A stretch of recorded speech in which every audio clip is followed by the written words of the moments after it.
Hello and welcome to Oulton Park in the heart of the scenic Cheshire countryside. Now this place may look picturesque and idyllic, but don't be fooled. This challenging circuit is set to test our GT cars and drivers to the limits today as we take to the track for the 5th round of the 2012 GT Cup Championship.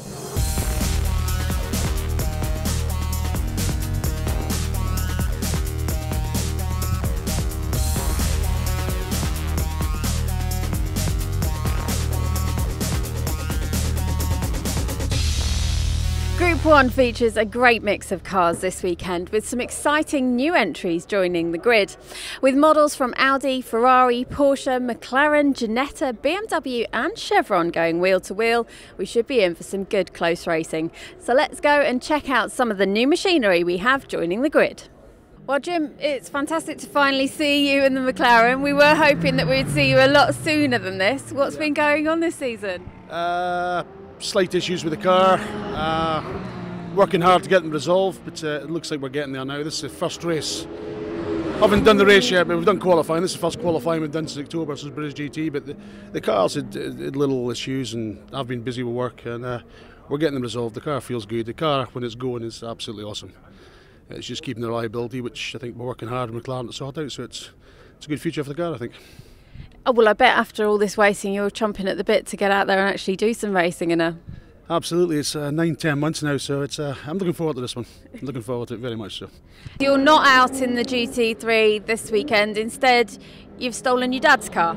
Yeah, no, I think the decision was made this morning by one of the team bosses that I'd obviously switch to my dad's car without mine being running, but we're hoping that we're going to have another engine in by race 2 today. Certainly for race 1, you're going to be running in Group 2, and your dad's got another different car that he'll be running in, also in Group 2. Yeah, no, we've got a very kind customer, Darren Nelson from Chevron, who said that I can borrow his car if I'm using my dad's. So, you know, we're all still at race. It's going to be good fun anyway. We'll see what happens. Well, Nigel, you've bought another lovely new entry to the grid this weekend, the Audi R8. How long have you had this car? About 3 weeks now. Yeah, we bought it from United Autosports in an ex-British GT car, and so far so good. It's lovely to drive. Yeah, somewhat different to the Aquila that you've been used to driving. Yes, it's not quite such a brute as that. You know, it's would be probably 100 horsepower down, but I hope with it's open to such more series of racing. So hopefully we're going to go up a step now. Absolutely immaculate Audi R8 then of Nigel Mustill. He's got a little bit of work to do as we take a check at the grid with Jim Geddy in that beautiful McLaren in pole position. Richard Chamberlain alongside them on the front row of the grid. Derek Johnson and Jordan Witt lockout row 2 with Jordan Witt heading up Group 3, and John Saunders the foremost of the Group 3 cars, with Peter Rowbottom completing the exotic grid in the GT Cup Championship. It's a rolling start as always. The lights out on the pace car, and Jim Geddy taking the responsibility of just bringing the field down to crawling pace. He'll then look to get as good a jump as possible when those red lights flash out. The race gets underway, but he's alongside the ultra-powerful Porsche of Richard Chamberlain. There's Derek Johnson, who's trying to get up onto the tail of the front row as away we go. That's a superstar from Chamberlain, who gets the power down. He squeezes Jim Geddy and he goes through. Chamberlain snatches the lead of the old tall corner. Super move from Chamberlain. Jim Geddy really didn't want to give that to him, but Chamberlain was insistent. He went through and was able to wrestle his way into the lead of the race. And we ride in car with Derek Johnson as they exit Cascades, accelerating on towards Island Bend for the first time. Here they come. So it's the Porsche leading the McLaren, leading the Ferrari, leading the Chevron. That's what the GT Cup Championship is all about. Multi-mark GT sprint racing its very best, and this is very tight amongst the leading trio as they break into Shell Oil's corner with the ominous looking McLaren, the Jim Geddy filling the mirrors of Chamberlain, but Geddy makes there. He slides across the grass and through goes Derek Johnson, snatches second position. That was lightning quick reactions from Jim Geddy to save that from being a very expensive moment. So he's in third position. Peter Rowbottom having a nice battle with David Witt.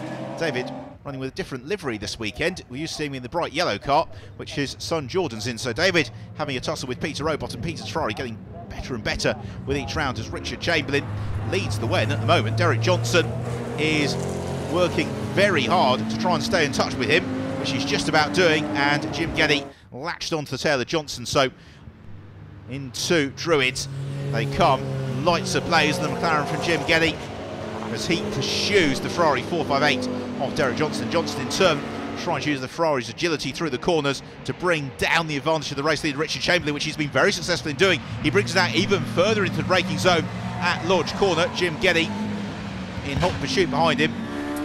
In car once more is Derek Johnson as we complete the first lap of the race into lap 2, into the braking zone for Oulton, down through the gears. Super on board shot now with Derek Johnson with all the data as well and the telemetry that the car's pumping out as the race progresses into Cascades. Then just the moderate 77, 80 miles an hour that he's going through Cascades as the David With and Peter Rowbottom battle continues. Really nice tussle, this one, amongst the Group 3 runners. At the moment, it's just in honour of Rowbottom.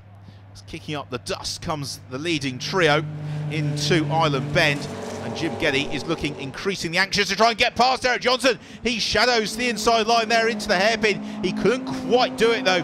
Johnson, experienced enough, a wily competitor, able to cover his line, but then Jim Geddy is right back onto Derek Johnson's case into Britain's. You can't really overtake there, but slightly ragged exit from Britain's would give the opportunity into Hizzies. There's Colin Broster, he leads Group 3 at the moment. Colin having a very successful season in the GT Cup Championship. Into Hizzies then, the leading trio. Constantine are up on each other, and Richard Chamberlain really having his work cut out at the moment to keep Johnson behind him as they accelerate up over Clay Hill. This is where the Porsche just able to move a little bit clearer of Derek Johnson, who crests the hill. 150 miles an hour for Derek Johnson at that point on the circuit, and then into Druids with Jim Geddy still an ever-present shadow right on his tail. Accelerating then on towards Lodge Corner, down through the gears, really heavy braking zone this, which plays into the hands of the Ferrari, and he thinks about moving to the inside of Chamberlain. He can't quite do it, moves back up through the gears, puts his foot down and into start another lap. This leading group of cars providing some great entertainment. This is one of the closest races we've had this season, and it has still got a lot of drama to go, I feel, because Jim Geddy is anxious to get through, and this is why he is in third position, dropping the wheel on the grass. About 100 miles an hour he did that, as Nigel Mustill's absolutely beautiful Audi R8 continues well up the order. He's fighting for a top 6th position, as the leading group of cars still very little to choose between them. Into Hizzies they come, and Chamberlain is just driving the perfect race at the moment in terms of playing to that car's strength. He's not pushing any harder through the corners than he needs to, but then when he's able to plant his right foot, he's able to ease the Porsche away from the Ferrari and the McLaren behind him. They're coming up onto the tail of Peter Rowbottom, because the GT Cup Championship, of course, runs with the 3 distinct groups, which are very competitive within each group, but then generally each group a little bit quicker than the one behind it. So we've got these 3 Group 1 cars battling, and covering the inside line into Lodge Corner is Richard Chamberlain. We've got Derek Johnson rising still, a lick of flame from Chamberlain, who slows, and Johnson's through, and it's lead the race as they streak over dearly and into the pit lane. That is such a shame. Richard Chamberlain peels off and out of the race. So this releases Derek Johnson to try and put some doubt between himself and Jim Geddy. I think Jim Geddy now sees it as a real opportunity to try and move through and take the lead of the race away from Derek Johnson. Coming to a halt in the pit lane is Richard Chamberlain, as the battle for the lead continues and is nonetheless ferocious despite the demise of Richard Chamberlain. And Geddy in the McLaren really closing up on Derek Johnson, running so close to those tyre stacks at the chicane at Britain's, over Hilltop on towards Hizzies, and Johnson moving the Ferrari to the middle of the road. It's going to make this difficult for Jim Geddy. Now where could Geddy go through? Well, between now and the end of the lap, Lodge Corner is the obvious overtaking opportunity, and Derek Johnson will be wise to that. It means that he needs to get a super run now out of Hizzies, which he's done, over Clay Hill, and then more crucially out of Druids, to make sure that McLaren can't draw alongside into Lodge Corner. But I have to say that Jim Geddy is looking very, very strong here, and Geddy closes on Johnson through Druids. That's not what Derek would have wanted. Now, if Geddy can draw alongside, he should be able to go through here, and that's just what he does. Johnson gives him a car's width, no more than that, but Jim Geddy on the brakes, into Lodge Corner, through he goes, into the lead of the race. Nothing that Derek Johnson could do about that. Now, will Johnson see the McLaren disappearing well? Will he be able to stay in touch with him as they complete another lap into Oulton Corner? Johnson works the wheel of the Ferrari, trying to stay in touch with the immaculate McLaren of Jim Geddy. Here is the Group 2 leader, Jordan Whitt, and Whitt reasonably secure in the lead of the group. Seeing Loggy, who's currently running 2nd in the group. Jordan Whitt, a race winner already this year in his other Chevron. And He's now going to be potentially a group winner here at Oulton Park.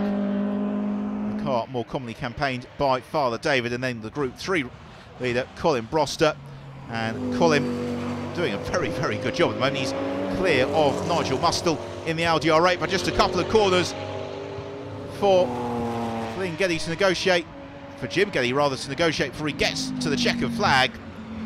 And Geddy into Lodge Corner then for the final time.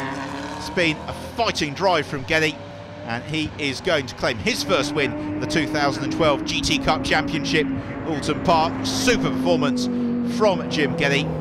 He claims the spoils of victory. The McLaren looks spectacular. Jordan Witt well set for third in the race overall, and Group 2 honours as he rounds Lodge Corner for the final time, accelerates the checkered flag to the light of the team on the pit wall. So it's the Group 2 victory for Jordan Witt, and Group 3 honours, well, Colin Broster has just been in a really rich reign of form throughout the course of the 2012 season. It continues at Oulton Park, and he is going to be a fairly emphatic winner in Group 3. And that's also good enough for 5th place in the race overall, which underlines Colin's pace, and he's pleased with that. Door open, waving to the crowd almost immediately. So let's take a look at the results, with the win for Jim Geddy, 2nd place for Derek Johnson, 3rd place for Jordan Witt, Ian Loggy in 4th, Broster 5th wins Group 3, Nigel Mustel steering the Audi through to complete the top 6. In terms of the group results, well, Group 1, Jim Geddy from Derek Johnson and Nigel Mustel. In Group 2, Jordan Witt claims the honours from Ian Loggy. And Group 3, Colin Broster won it from John Saunders and Chris Bentley. Well, that was a fantastically close first race of the day. Such a shame to see Richard Chamberlain drop out so early on, but a great result for Jim Geddy in the McLaren. Join us after the break when we'll be finding out if Richard Chamberlain will be back out for race 2, and of course how 60 kilos of ballast will affect the McLaren in the next race.